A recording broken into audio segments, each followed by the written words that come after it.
Welcome, Capricorn, to your Uranus Cazimi 1 year forecast for the ascendant, the sun, or the moon. For the first time in 78 years, this month, the sun in Gemini applies in an exact, precise conjunction with Uranus. They're unified.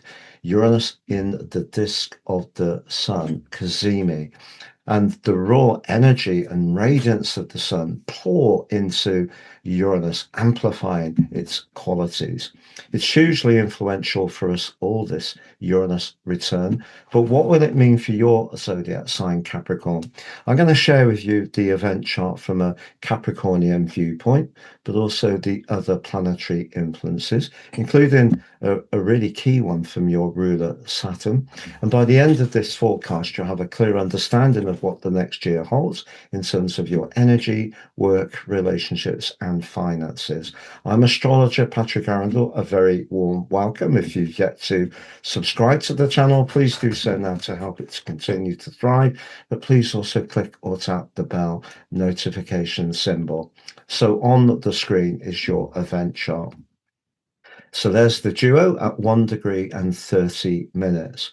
Now, the sun in Gemini is when life can speed up, particularly in terms of speed of thought and ideas, and also the expression of them. So it's very chatty, very vivacious, and a bit restless because it's a mutable sign and can be a little changeable. It's ruled by Mercury, which happens to be in residence on this event. Mercury, the intermediary between the gods above and us normal folk on planet Earth.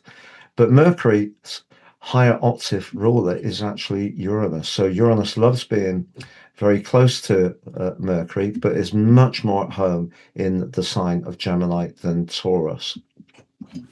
Well, what will this mean for you? Because we know that Uranus is about innovation. We know it can be disruptive.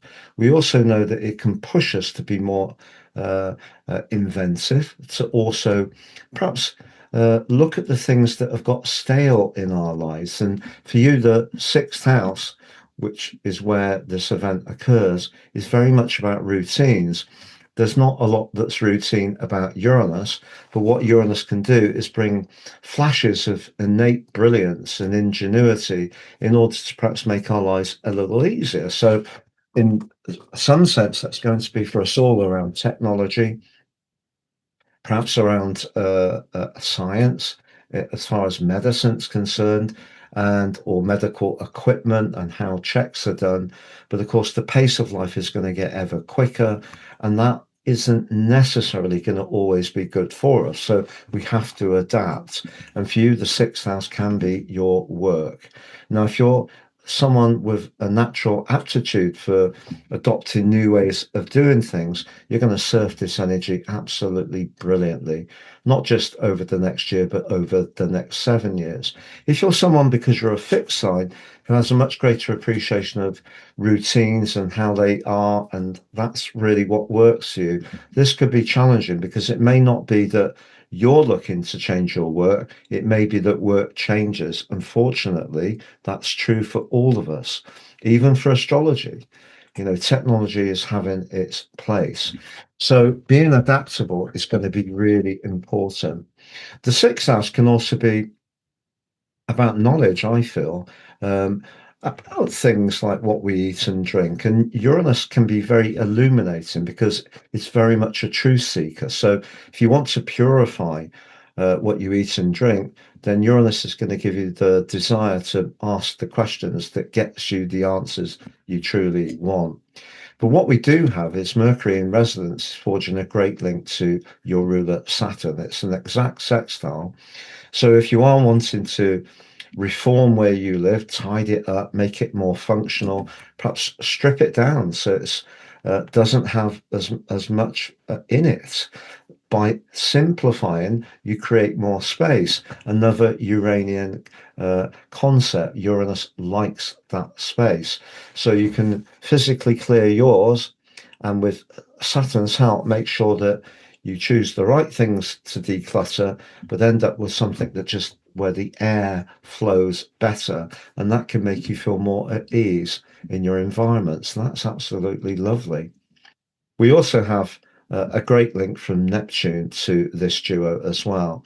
If you are someone who has talents as far as your personal hobbies, whether you're a maker, a creator, a musician, you love photography, whatever it may be, that link between Neptune and these guys is very strong because you can do something in the comfort of your home, but you can still do it in a fresh, imaginative way, and also perhaps produce something that has a physical benefit and maybe you can sell too. So that's intriguing.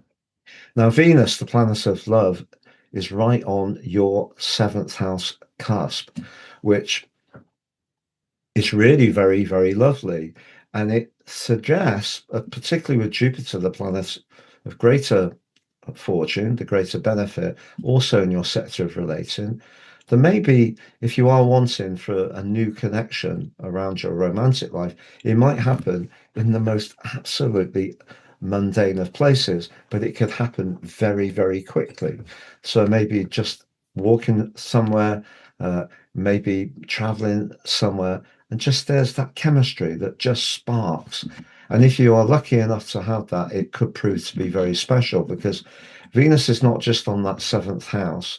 It's a very perfect place for Venus to be, also very sensitive in Cancer. She's forging a fantastic link to Mars in your fifth house. Now, of course, that's where Uranus was for those 7 years. And maybe your love life was a bit changeable or turbulent, up and down. Mars, however, is much more about innate desire. And it certainly can be very determined in Taurus to get what it wants. But you've got a balance between the passionate Mars and the more affectionate Venus, which is fantastic. But I think you could meet someone through your work at a gym, in the supermarket queue. May sound a bit corny, but I do think it's entirely possible.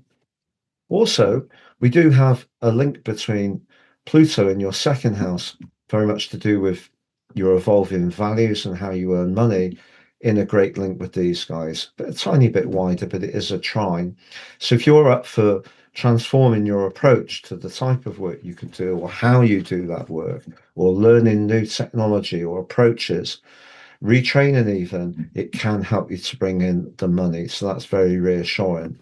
What are the challenges? Well, Venus on that seventh house cusp, absolutely lovely for relating, but it's in a quincunx with Pluto. So you could be attracted to someone, could be lovely, raunchy with Mars, and just be absolutely fab. But you could be attracted to someone where actually your values, the second house, don't align, and that could be an issue. And also, Venus is in a square with Neptune. Now, that's one of astrology's tricks, their influences when it comes to love relationships. You know, it's where someone puts somebody on a pedestal. They can never be persuaded by their friends that the other person is anything other than incredibly wonderful. But that can lead to a very painful outcome. Ironically, if I take you back to 1948, when the event last happened, Venus was also in the sign of Cancer in a square with Neptune, but this time Neptune was in the opposite sign to Aries of Libra. So that's interesting that that's being repeated. But people will have that, often find it difficult to choose the right kind of partner. And I think one of the things that Uranus can do for us all on this Uranus return is really encourage us to ask questions, which is what Gemini is about. It's about gaining knowledge. Yes, it could be a bit gossipy at times, a bit frivolous even at times, but if you can really find out more about someone before you get too sucked in, especially if it's someone who's got sort of an air or aura of mystery, and just really it's getting all your sort of more fantastical energies flowing, taking you away from your more earthy, doubtful energy, bring it back to Mars and Venus. Do you really fancy them, and do you get straight answers? And are they a practical enough person that you can chat through the mundane parts of a relationship and actually realize that you can work well together. The other part of this event is the duo are in a T-square with the nodal axis. And that's really very much about how you've been thinking and sharing ideas, which of course is ironic. That's very Gemini-like. And that means that there could be some tension if there's something or a plan you've set your hopes on, and some kind of practical dimension of that may need to be integrated to make that work. And if it doesn't quite do it, that could create some tension, I feel. Now, the moon, very much to do with how we feel, is in the lovely warm Leo. It's in your 8th house, so that amplifies its intensity, but it is in a very strong link to the path of fortune. That suggests if you're talking about longer term finances, maybe even things like inheritances or estates, where familial money can come to people, that could be linked to those kind of energies. Now, I'm going to summarize those 4 areas of energy, work, relationships, and finances shortly. But just to say, you can download your free Uranus factoid, all about the astronomy, the mythology, and the astrology, including Uranus in each of the 12 zodiac signs and each of the 12 houses. Please see below for more. I've slashed the price of my personal horoscope reports. It's now 3 for the price of 1. The one you pay for is your life roadmap report, which helps us to understand the patterns that are played out in our lives so far, but get a more intimate understanding of them and how we can work better with those energies future forwards. The free charts is your 12-month transits forecast, totally unique to each person, but also your draconic soul analysis. So that's 3 for the price of 1. Please see below for more. I've been doing this full-time for 30 years, but I first became interested in astrology when I was 14. I really want to share about natal astrology to as many people as possible. So if you've yet to watch my deep dive of moon magic for May, which goes into each of the 5 lunations of the month, please see that on the screen. If you've yet to watch your monthly general forecast for May, that's on the screen as well. If you'd like to work with me one-to-one, it would be an absolute pleasure. Please check out my testimonials below. And also, have you taken advantage of my free daily horoscope? Fire to your device each morning, get your early day celestial pit stop for your ascendant, your sun, your moon, whoever you want to read it for. Please see below for more. Now that summary. So as far as your work's concerned, Capricorn, if you are open to embrace new approaches, I think you're going to do well over the next year. But also, I think if you wanted to do something which you find personally very stimulating and satisfying and also offers a service, a smaller business could be something that you could prosper in. But I think for us all, we all just have to accept the world is absolutely rocketing along, and therefore there may be some things about that we don't like or get. For example, a certain delivery company has started using drones in the UK. I think it's terrible. I think things like driverless taxis and lorries, I think it's awful. We're going to depopulate the world. For what reason? Humans need work. We need a purpose. But we also have to understand that is the direction of travel, so adapt. So if you can be very adaptive, I think there's more opportunities than threats for you. But I feel as around relationships, on the whole, it's looking really good, unless you're in a relationship where you and the other person, there's some politics, and it really comes from Pluto. So we got Pluto's quincunx to Venus, but we've also got his square to Mars. So if it's heavy, it's likely to be heavy because the values between you don't align. And that is something you may have to think carefully about. If you do meet someone for the first time, don't be surprised if it's somewhere very functional and very mundane. Professionally, I feel that Yeah, it is about being open to doing things in different ways. That's really going to be very important. Relationships can be very good, uh, but particularly where values align. And I think in terms of energy, Saturn continues in your fourth house. So clearly, if you're around people that you don't feel that you can truly be yourself, that could be quite draining.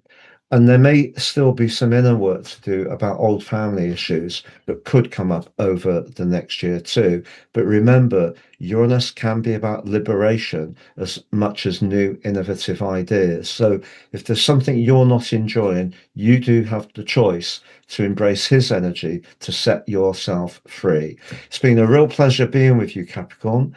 Look forward to seeing you again soon. All the best and goodbye.